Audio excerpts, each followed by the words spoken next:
I'll just take that parcel from you, Mr. Santini. Back up against that wall. Now we'll just have a look at what we're all really after. What? Why, this ain't the right stuff. This is nothing but plain old swamp grass.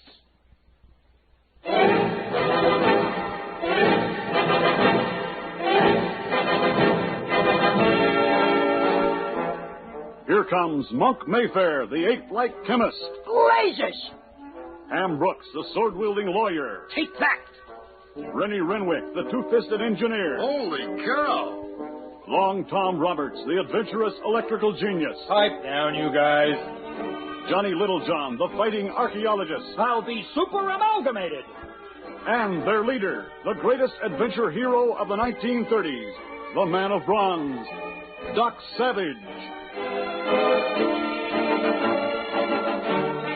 The Variety Arts Radio Theater, by special arrangement with Condé Nast Publications, presents The Adventures of Doc Savage, a new series of radio adventures based on the novels by Lester Dent.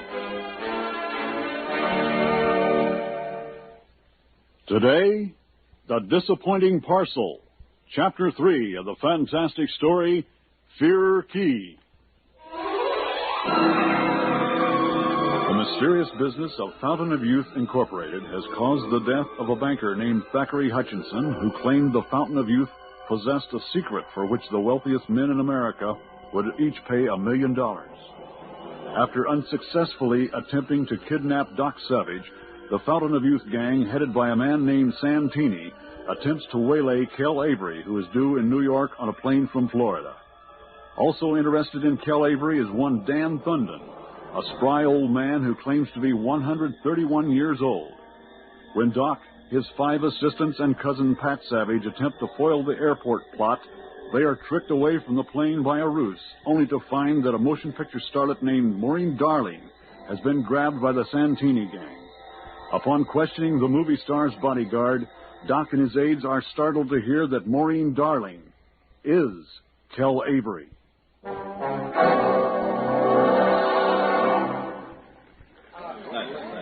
Maureen Darling and Kel Avery are the same person? Yes, Kel Avery, or Kelmina Avery. She don't use that name not so much.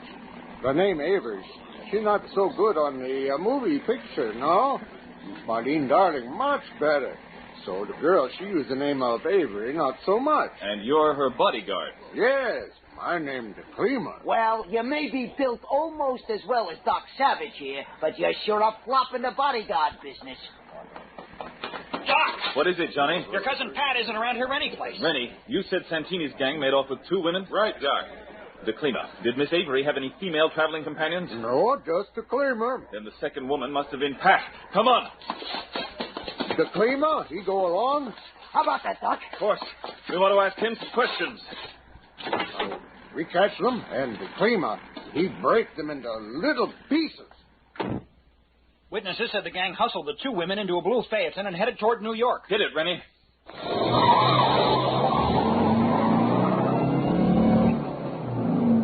Now, De Klima, what do you know about all this? Me, I not know so much. Well, tell us what you do know. Yesterday, I read about it in the papers. The kidnap what is tried on Maureen Darling in East Florida. Call her Miss Avery, so there'll be no confusion. Ah, yes. I am in East Florida, then. I go to her, to Miss Avery. I am once the fighter, not so hot.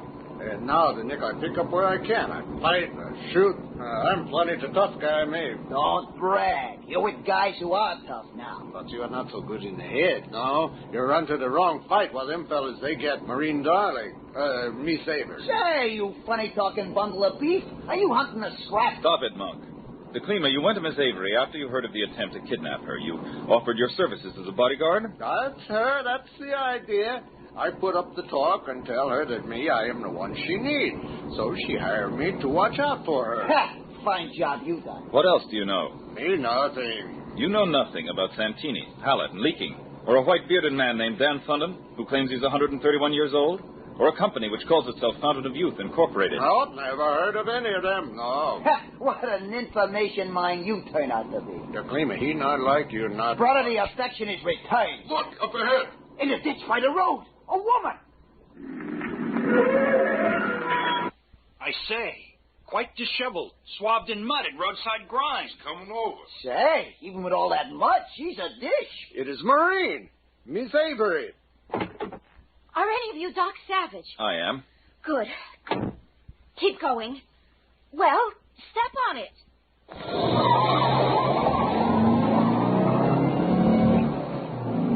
Now, Miss Avery, what happened? They threw me out. After they went to all that trouble to seize you? They thought I was my maid, and the other girl made them think she was Kel Avery. What other girl?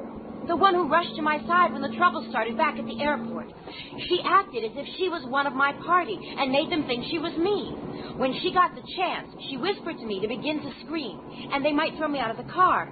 Then she said if they did, Doc Savage would be following, and I should tell him my story. So I screamed, and they threw me out. What did this other girl look like, Miss Avery? She was beautiful. She had bronze-colored hair, just like yours, Mr. Savage. So it was Pat. I was coming to New York to get your help. Did you tell anyone that? Nobody. Why? Because Santini and his outfit learned you were coming to me and tried to kidnap me and put me where you couldn't find me. Or that's how it seems. Santini? Ever hear of him? No. Or Fountain of Youth Incorporated? No. What about Hallett or Leaking? Never heard those names that I recall. What about a white-haired man named Dan Thunden who says he's 131 years old? Oh. So you have heard of Dan Thunden? Yes. He's my great-grandfather, according to the letter I got from him. My great-grandfather on my mother's side, the letter said. What else did his letter say? It said for me to take the package that was with the letter and guard it with my life, to be sure not to open it, and to come to Florida, and I would be worth $50 million within 30 days. Holy cow. You obeyed instructions? It sounds silly, but I did.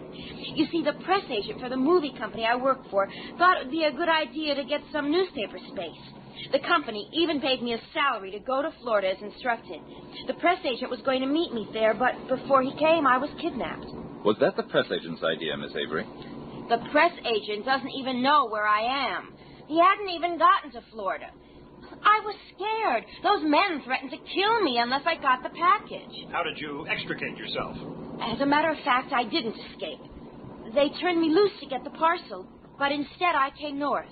Why come north? To put the thing in your hands. Where is the parcel now? In the plane on which I arrived, back at the airport. I sent it by airmail knowing it would come on the same plane. Why that precaution? I was afraid to carry it. Maybe I'm not very brave. You're brave enough. How about it, Rennie? Have we caught up to Santini's car yet? It's no use, Doc. They've given us the slip. Should we head back for the office? Yes.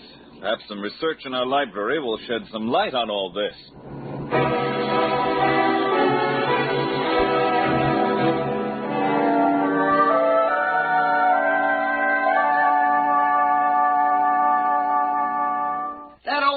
Dan Thunden is sure a lick-splitting freak.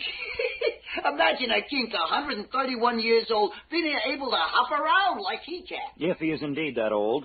We have only his word for it, Monk. This is some office.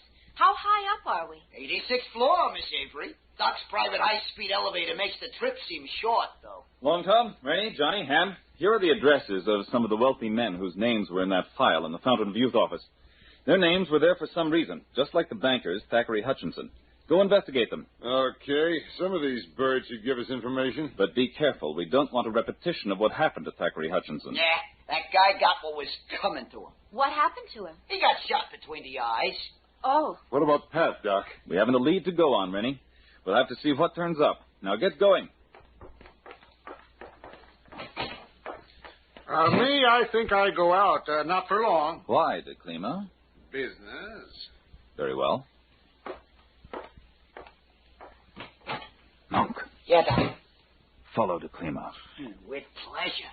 And boy, do I hope this guy gives me some excuse to tie into him. Mr. Savage, you don't trust De Klima? Just a precaution, Miss Avery, and it gives Monk something to do. He feels neglected if he isn't doing something. You have a remarkable group of men. Now for you. It isn't advisable for you to leave here, since Santini and his crew must know about this office. You can use the telephone and have fresh clothes sent up from a shop. There's an excellent one in the building. Thank you. I assume you made arrangements for my airmail package to be delivered here? It'll be here in not more than 20 minutes.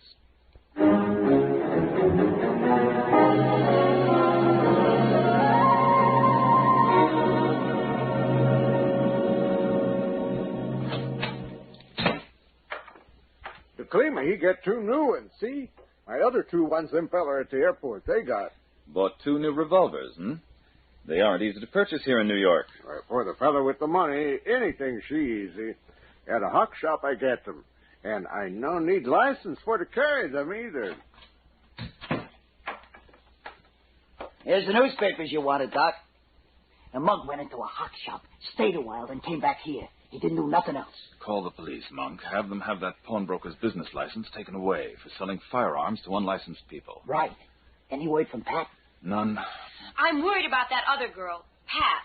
What do you think they're doing to her? Probably trying to buffalo her into telling her where the box your great-granddaddy, Dan Thunden, sent you can be found. I'd give up that box in an instant if it would get her freedom. Mailmen with the box should be here shortly. An armored truck is pulling up in front of the building, Doc. It must be bringing a package. You told them to use an armored truck? Of course. Uh-oh. Something's happening down there. What? Come, look. The postal carriers are heading toward the front of the building, but 3 guys are standing up in that open touring car nearby. They're throwing something at the postal carriers. They look like glass bottles. Look, they're breaking, and the postmen are falling down. Gas! One of the men in the touring car is heading toward the postman. He must be holding his breath. Doc, can't we do something? We'd never get down there in time, Monk. The man grabbed the package. Now he's running back toward the touring car, and it's taking off. There goes the package. Oh, them damn fella, they sure smart guys. I go after them. Wait. I could hit him with my super machine pistol. No, Monk. Doc, have you gone nuts? Wait a minute. You pulled a fast one. What was it? Have a look. Down there. Say, it's Johnny's coupe, weaving in and out of traffic. But I thought you sent him to interview those wealthy men. The slip of paper I gave him actually told him to tail the mail truck. If anything happened, he was to use his own judgment. Will this lead us to Pat? Let's hope so, Monk. Meanwhile, let's go down to the garage.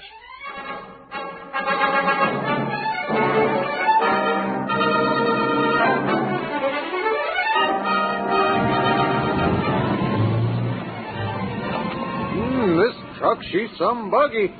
Bulletproof glass and armor plate, yes. Right. And the tires are filled with sponge rubber instead of air, so they can't be shot out. But it looks like an ordinary delivery truck. Yes, Santini and his gang will be less likely to recognize us than if we used one of my usual cars. Isn't it about time to get Johnny on the shortwave? Yes, Monk. You can contact your men from this truck. Yeah. Everybody's tied in with 2-way radio sets, and we can all talk together if we want. Johnny, come in. Right here, Doc. Where are you? Going north on Broadway. So far, there's been no difficulty. Have they seen you? Emphatically negative. Johnny means no. Deviating eastward over the bridge to Long Island. What's going on here? That you, Rennie? Right, I just turned on my set. Santini has stolen Miss Avery's package from the mail carriers. Johnny's tailing them. Head for Long Island and join him. Meanwhile, what did you learn when you interviewed your rich man? My rich man is full of coop, Doc. According to his maid, he got a telephone call a little while before I arrived. He acted excited, grabbed some money out of his private safe, snatched a few clothes, and jammed them into a suitcase. Then ran out the door. That's the last I saw him. Sounds like he was tipped off you were coming. You said it. The men who appropriated the package are now traversing an unpopulated section of Beach Road, Doc. Be careful they don't see you, Johnny. You're cautioning me? Doc, it's obvious Santini's gang warned the rich men to skip out. What puzzles me is what got him to beat it so fast. It's not so strange, Rennie. The newspapers are on the street with the news of Thackeray Hutchinson's death. Fear of a similar fate is enough to cause those wealthy men to do what they're told. Santini's sure taken plenty of trouble to keep us from learning what this is all about. Whatever it is, it must be big. Doc, the car is stopped on an old road near the beach. They're getting out. Where are you stopped, Johnny? About 15 miles beyond the highway junction. You've been traveling faster than it seemed. It'll take us 15 or 20 minutes to get there. I'm going to trail them on foot. Do that, and watch your step.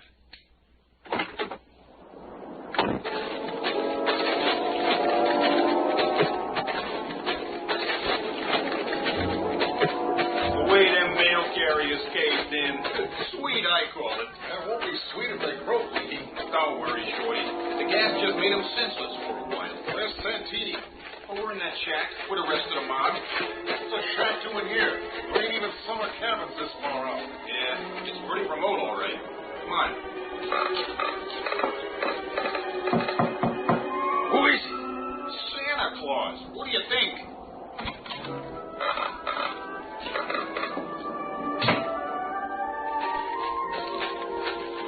did you get it? Sure, Santini. We got it. Bueno, give it to me. Say, what happened to your chin, Santini? You're all cut. That girl is a cat. I thought I had her tied securely in the corner there, but she kicked me in the face and almost got away. Now come, we open this package. Pat, I gotta tell Doc about this. Unless you're bulletproof, you better stand right where you are. Funding. Right you are. And I know all about your bulletproof vest. So don't try anything, or I'll shoot you in the head. So you are working with them? No, sir. I'm working on them, not for them. Then you and I had better work together. Old Dan Thunden is working for himself. I didn't know who you was when I met you before, but now I know you're one of Doc Savage's outfit, and I don't want any part of you. Listen, what we have to do... No more jawboning. We're just going to do some watching and listening. Veramente, look, all of you. This is it. This is what we search for. And that old Gothundon even sent his great-granddaughter a map showing the island's whereabouts. You sure it's the island? See, here it is, in the Caribbean, 500 miles from Florida, and out of the sea routes of any modern shipping. So, now that we have the package, what do we do with the girl? We no longer need her. Shoot her! Knife won't make as much noise. Very well, just get it done. Quick, get into the shack before they harm my granddaughter. Ready? I suppose. Hold it! I couldn't miss you all from here. Funding! Up against the wall there, all of you. You too, Little John. Now, I'll just take that map. I never should have sent that to my great-granddaughter. But I didn't know but that we might find use for it. I guess all concerned can find the island if need be, except Doc Savage and his scuts, and we don't want them in on it. Now, shall we all have a look at what we're really after? What? Why, this ain't... Grab him!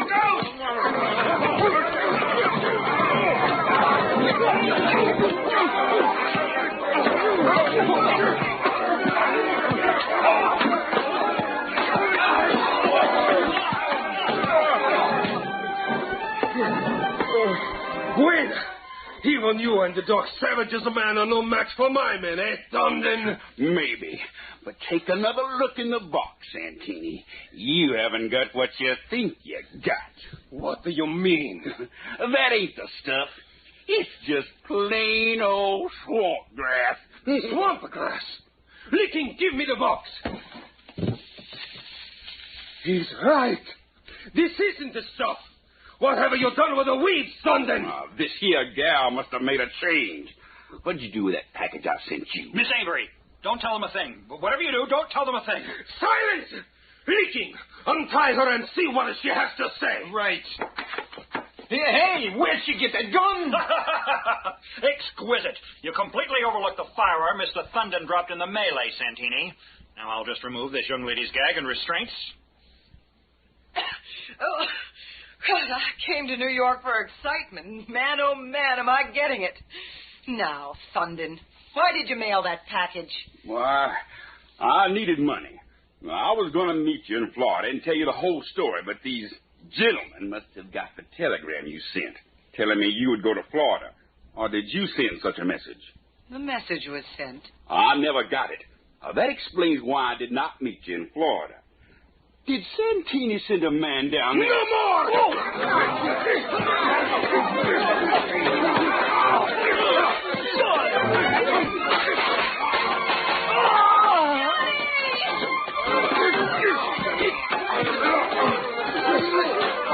Hold up, getting away! He's out the door!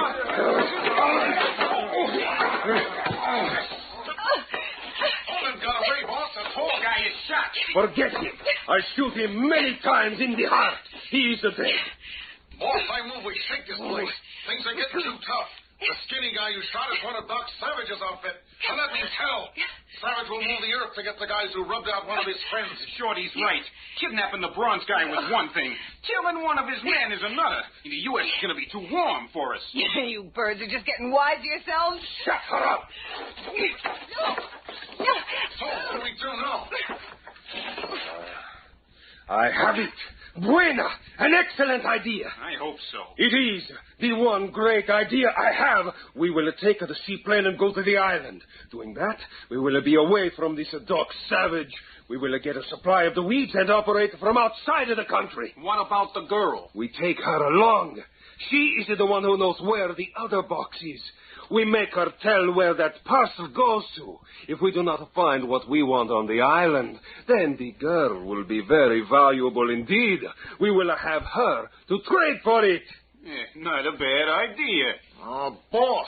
See, what is eating you? When we reach this island and find a storeroom, do we get to use the stuff ourselves? Well, of course. See. I feel like a guy who's just been promised $1 million. Now, everyone, quickly, to the seaplane. We must make our escape before Doc Savage finds out about this. Bring the girl. We are off for Fear Key.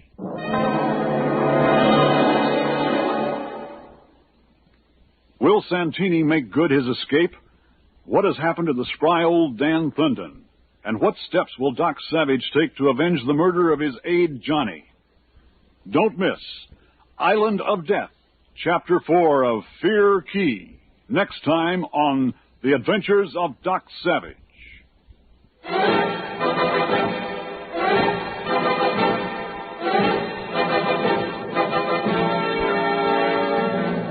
Fear Key was written by Lester Dent and adapted for radio by Roger Rittner. Featured in the cast were Daniel Chodos, Robert Towers, Bill Ratner, Kemet Mustin, Robin Riker, Marcia Kramer, Bob Farley, Michael McConaughey, Douglas Kohler, William Irwin, and Glenn Shattuck. Also heard was Bob Lyons. Sound effects were created by David Surtees, assisted by Jerry Williams. Production assistance by Samantha Kimmel and Doris Christie. Engineering by Denny King.